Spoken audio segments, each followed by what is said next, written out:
일도 귀하고 마르다의 일도 귀한 것이죠. 다 귀한 것인데 다만 예수님은 예수님의 말씀을 귀 기울여 듣는 마리아를 인정해 주셨습니다.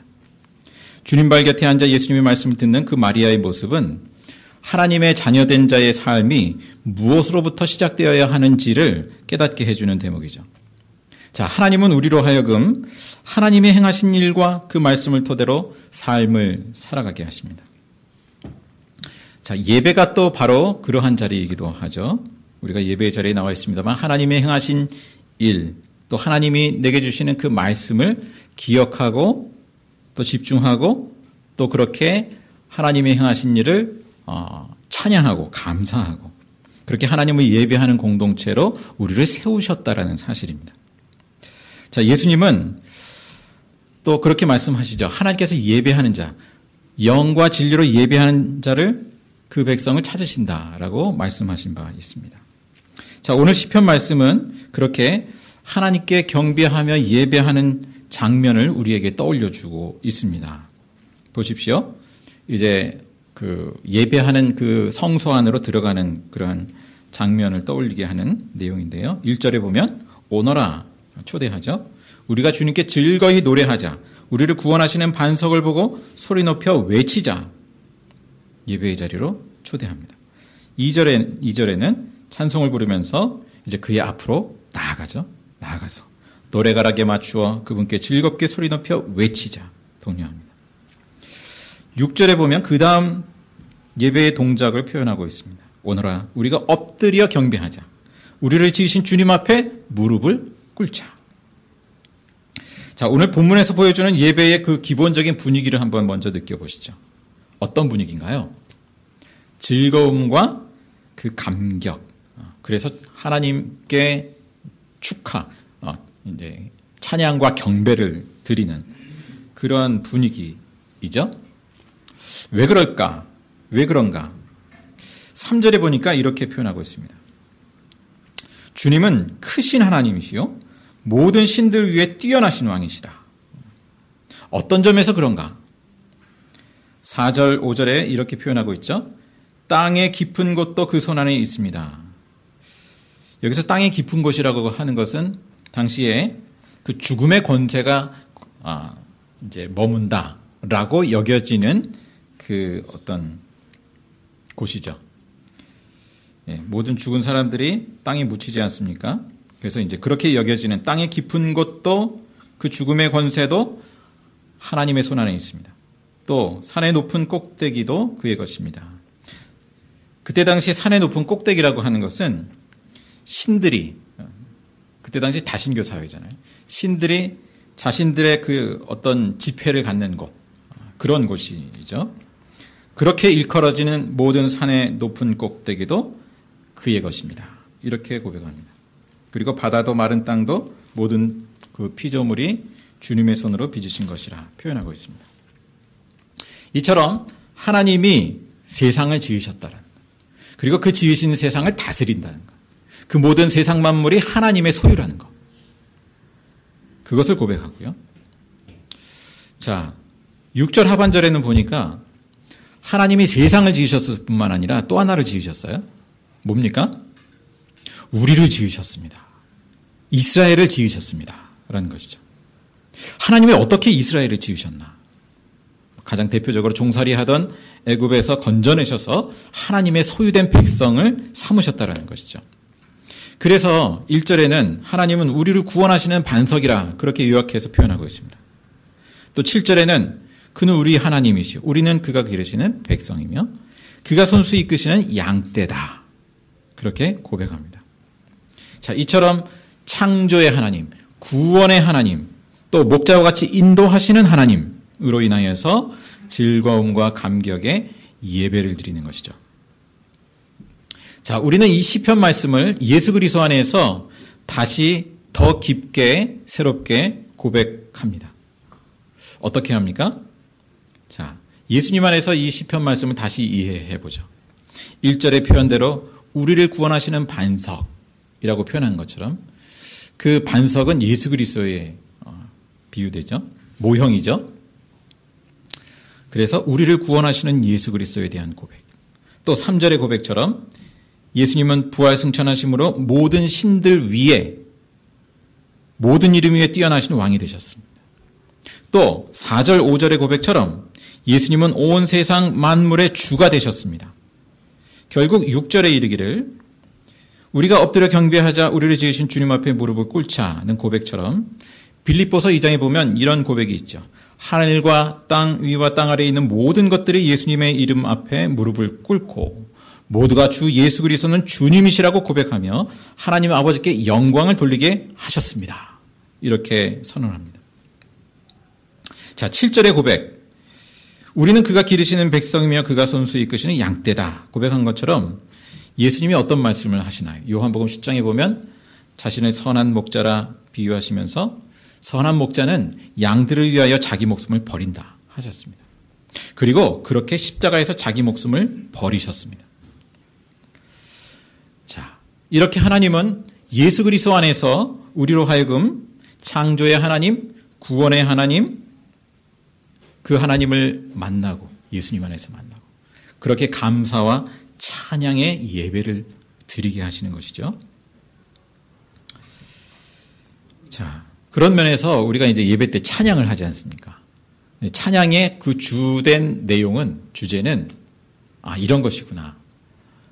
하나님이 행하신 일, 그 구원과 하나님의 창조로 그렇게 이제 요약되는, 또 우리를 인도하시는 목자 되신 하나님, 그 하나님을 노래하는 것이죠. 우리가 이제 주일 예배 때 찬송을 선곡을 할 때요,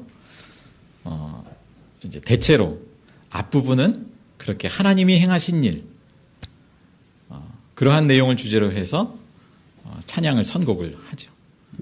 그리고 설교 후에는 상대적으로 결단, 헌신, 나의 간구, 이런 주제로 해서 선곡을 합니다. 그러니까 우리가 이제 예배할 때 나의 어떤 헌신의 어떤 찬송, 고백 다 중요하지만 먼저 앞서는 것은 하나님이 나를 향해서 어떤 일을 하셨나, 하나님이 어떤 분이신가, 그것을 먼저 선언하고 선포하고 찬양하고, 그에 근거해서 이제는 말씀에 또 이제 따라서 어떤 간구하고 결단하고 헌신하고 그러한 또 고백과 찬양을 하게 되는 것이죠. 자, 그런 흐름이 있다는, 대표 기도도 마찬가지 아닙니까? 우리가 기도를 할 때에도 먼저 하나님께서 행하신 일, 하나님의 구원과 하나님의 그 창조와 그러한 하나님의 능력을 노래하고 고백하고 감사하는 것. 그 다음에 이제 여러 가지 우리가 간구를 하는 것이죠. 물론 이제 처음부터 돌직구로 하나님 앞에 이것저것을 간구할 수도 있겠습니다만, 먼저 하나님 앞에 감사의 고백을 하고 그렇게 우리가 간구를 합니다. 자,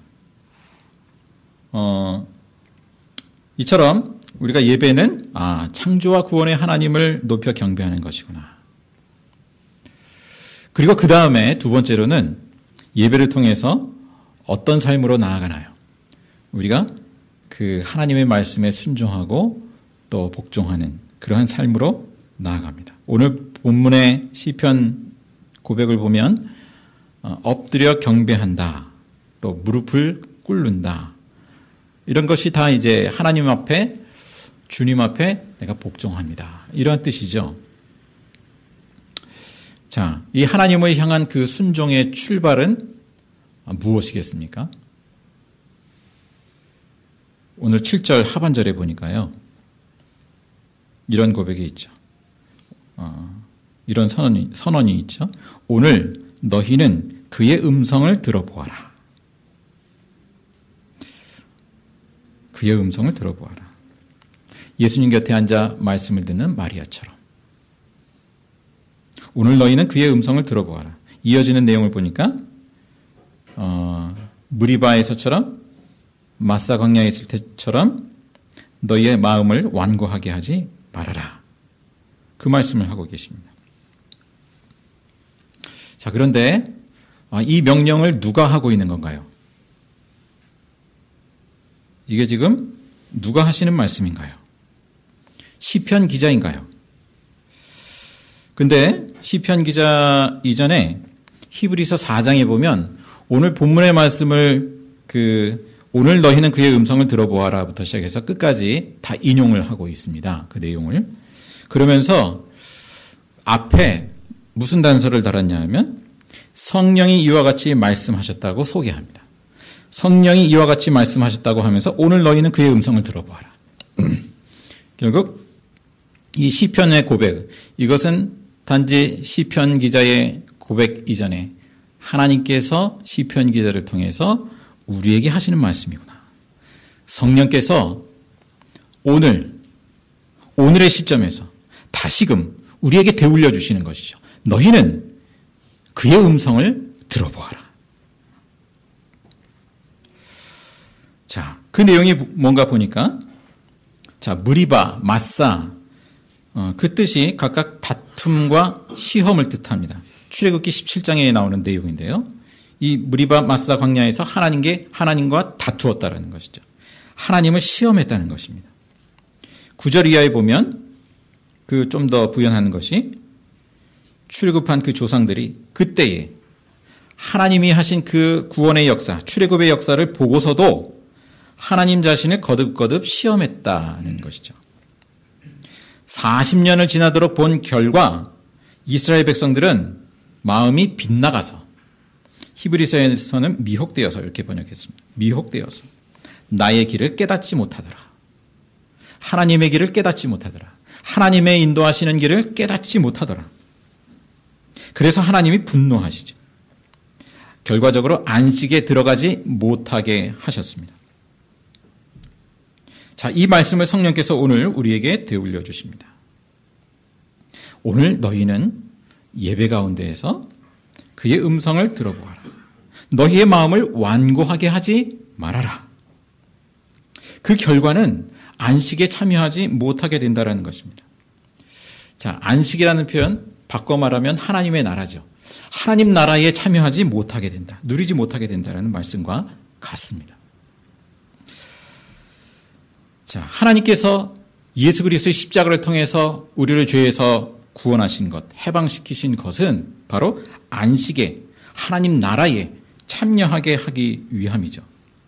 그런데 우리의 마음이 빗나가서 완고해지다 보면 하나님의 말씀을 듣지 않을 뿐더러 하나님의 안식에 참여하지 못하게 되고 만다는 것입니다. 이제 유튜브에서 어떤 분의 강의를 들어봤는데요. 아마 여러분도 들어본 적도 있고 잘 아실 만한 강사인데 제가 이름을 기억을 잘 못해서요. 그분이 그런 얘기를 하더라고요. 그 배우자를 고를 때 딱 한 가지만 본다면 뭘 보겠느냐? 뭐가 중요하겠느냐? 뭐가 중요하겠습니까? 여러 가지가 있겠는데 그 상대방의 부모의 그 언어를 보라는 거예요. 일리가 있는 말이죠. 상대방의 부모의 그 언어를 봐라. 그리고 언어를 물론 이제 그 말을 할 때의 그 태도, 그러한 것들을 보라는 것이죠. 왜냐하면 결혼 전에는 이 모양 저 모양으로 사랑하니까, 좋아하니까 좋은 표현을 다 하고 그런 태도를 취하지만 결혼한 이후에는 이제 그 부모로부터 계속해서 어려서부터 이제 영향을 받아온 그 언어가 나온다는 것이죠. 그 태도가 나온다는 것이죠. 그래서 한 가지만 본다면 그 부모의 언어를 봐라. 일리 있는 얘기다. 그렇게 여겨졌습니다. 근데 어떻습니까? 그러면 부모의 언어가 내 부모님은 이러이러하다라고 하면 그러면 더 이상 구제불능인가요? 도리가 없는 것인가요? 우리가 방법이 있다라고 여겨집니다. 예수님께서 내게 들려주시는 그 언어를 지속적으로 듣는 것. 하나님께서 예수 그리스도의 십자가를 통해서 내게 보여주신 그 태도, 그 사랑, 그것을 계속해서 광합성을 하듯이 그렇게 계속 쏘이는 것. 그렇게 하나님을 바라보는 것, 집중하는 것. 그것을 통해서 내 마음이, 나의 언어가 바뀌어가는 거죠. 예전에는 완고하게 굳어진 어떤 언어와 우리의 마음의 상태가 있었다면, 그래서 불쑥불쑥 그러한 것이 나온다면, 그러나 예수님께서 우리에게 말씀하시는 그 언어를 계속해서 우리가 들을 때, 오늘 너희가 그 하나님께서 주시는 그 음성을 들어라 하시는 말씀처럼 우리가 귀 기울여 들을 때 우리의 마음과 내면과 우리의 언어가 이제 점차 바뀌어가게 되는 것이죠.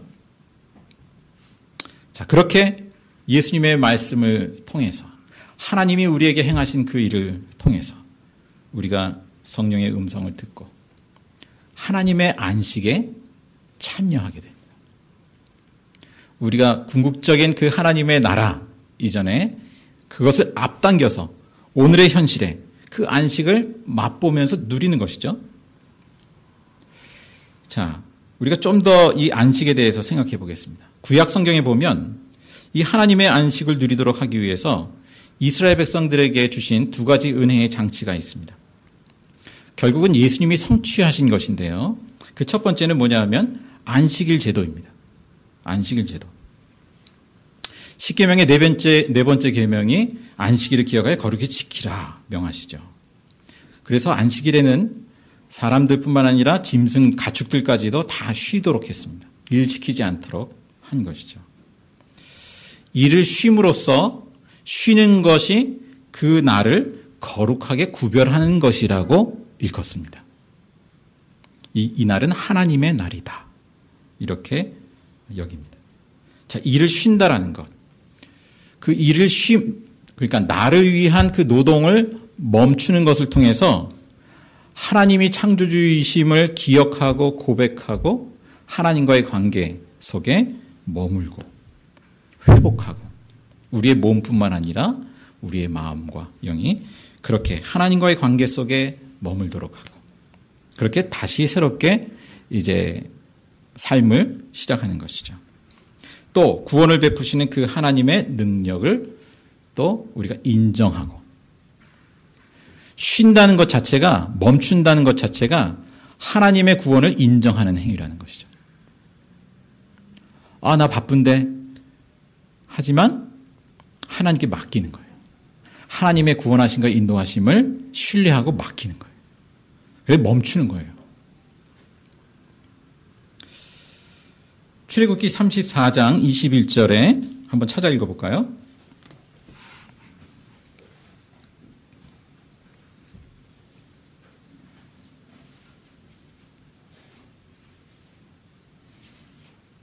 출애굽기 34장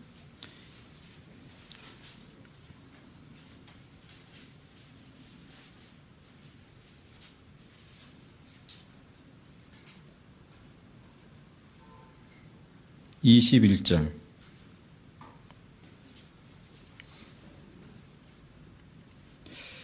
함께 읽습니다.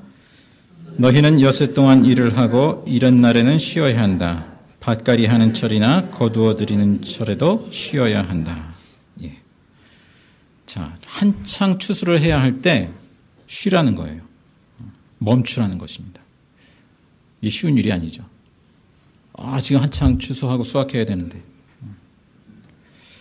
자, 그렇게 일을 쉬고 사람도 쉬고 동물, 가축도 쉬게 합니다.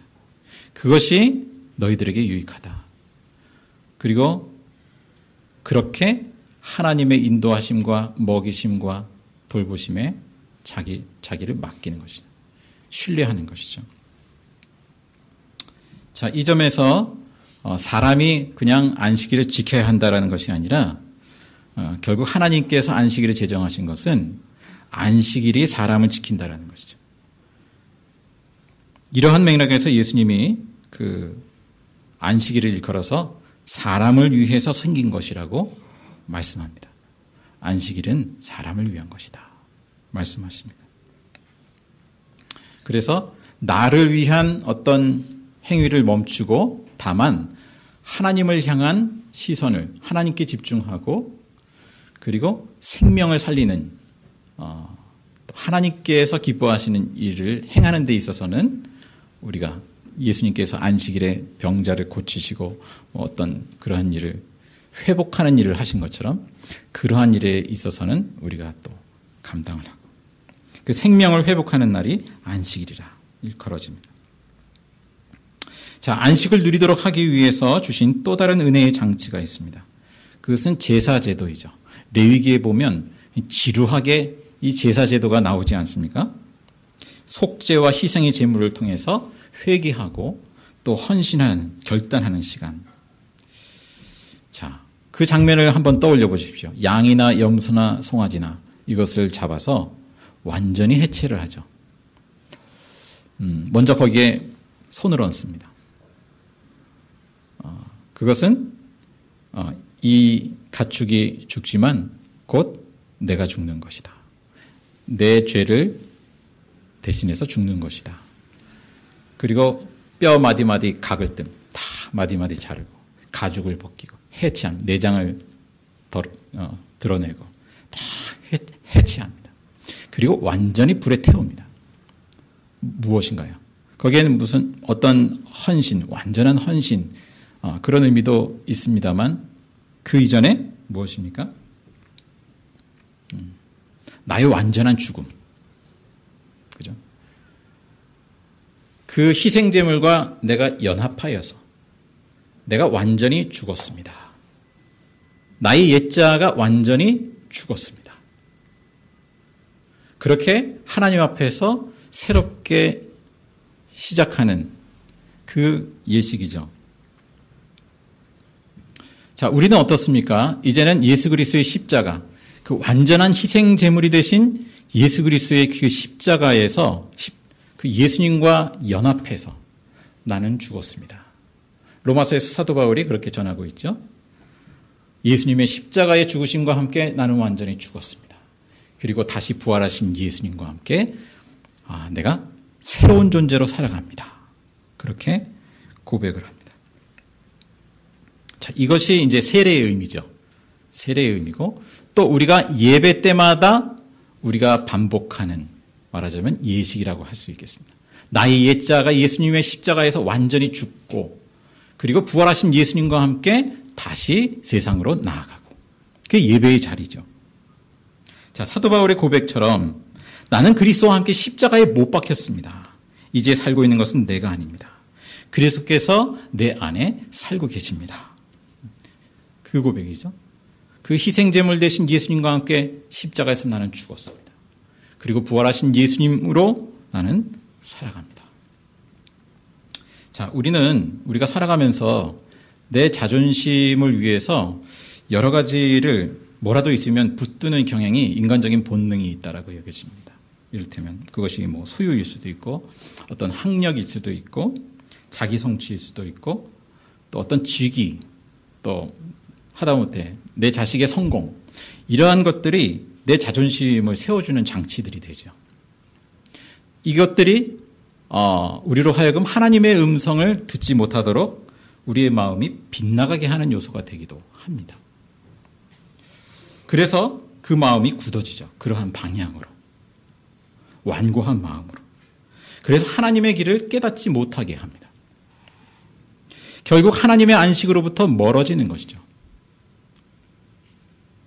자, 번제물이 되신 예수님의 십자가에 근거한 예배.